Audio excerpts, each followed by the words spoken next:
কিছুদিন আগেও সাপ্তাহিক ছুটির দিনে সিএনজি ফিলিং স্টেশনে গ্যাসের চাপ কিছুটা স্বাভাবিক থাকতো, কিন্তু এখন বদলে গেছে সেই চিত্র। সপ্তাহের 7 দিন রাজধানীর বিভিন্ন সিএনজি ফিলিং স্টেশনে দেখা যাচ্ছে দীর্ঘ লাইন। ঘন্টার পর ঘন্টা অপেক্ষার পরও অনেক চালক পাচ্ছেন না কাঙ্ক্ষিত পরিমাণ গ্যাস। এতে ভোগান্তিতে পড়ছেন চালকরা।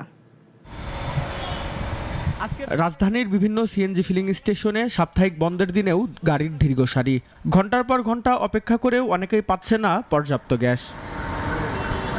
সিএনজি চালকরা বলছেন, আগে অন্তত সাপ্তাহিক বন্ধের দিনে গ্যাসের চাপ কিছুটা বেশি থাকতো, কিন্তু এখন সপ্তাহের 7 দিনই একই অবস্থা। লাইনের দৈর্ঘ্যও কমছে না, গ্যাসের চাপও বাড়ছে না। সকালবেলা ছিল 120 টাকা গ্যাস নিয়েছিলাম, তো অ্যাক্টিভ মারা পরে গ্যাস শেষ। সারাদিনের গ্যাস লাগা লাগে 2-3 বেলা হয়, তাহলে আমরা কয় টাকা ভাড়া মারমু আর গ্যাস এলাম কয় টাকা?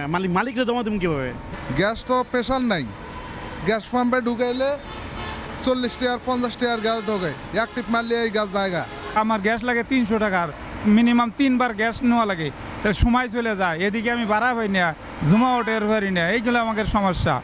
এই জন্য তো বলি যে ছুটির দিন তাও কেন গ্যাসের লাইন এত বেশি কেন? ওই যে গ্যাসের যদি একবারে 260 টাকার গ্যাস লইতে পারতাম তাহলে আমাকে আর সারাদিন লওয়া লাগবে না, ওই সারাদিনই চলে। শুধু সিএনজি অটোরিকশা নয়, ব্যক্তিগত গাড়ির চালকরাও একই সংকটে। দীর্ঘ সময় লাইনে দাঁড়িয়ে থাকতে দেখা যায় তাদের।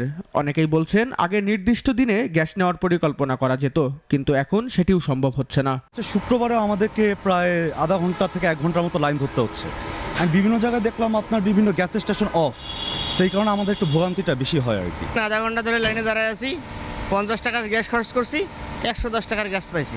ফিলিং স্টেশন কর্তৃপক্ষ বলছে, গ্যাসের চাপ না থাকায় লাইনে শত শত গাড়ি থাকলেও দ্রুত গ্যাস সরবরাহ করা সম্ভব হচ্ছে না। শুক্রবার শনি নেই, আগে দেখা যায় নর্মালি প্রেশার কম থাকলেও শুক্রবারে ভরপুর প্রেশার থাকতো 220 প্লাস।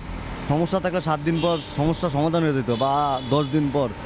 আজকে অনেক দিন যাবতীয় একই প্রেশার, এটা রেগুলার, মানে একটা অ্যাকুরেট পরিণত হয়ে গেছে আর কি। সপ্তাহের 7 দিন চলমান এই সংকটের দ্রুত কার্যকর সমাধান না এলে ভোগান্তি আরও বাড়বে বলেই আশঙ্কা সংশ্লিষ্টদের। রেজাই রাব্বি, নাগরিক, ঢাকা।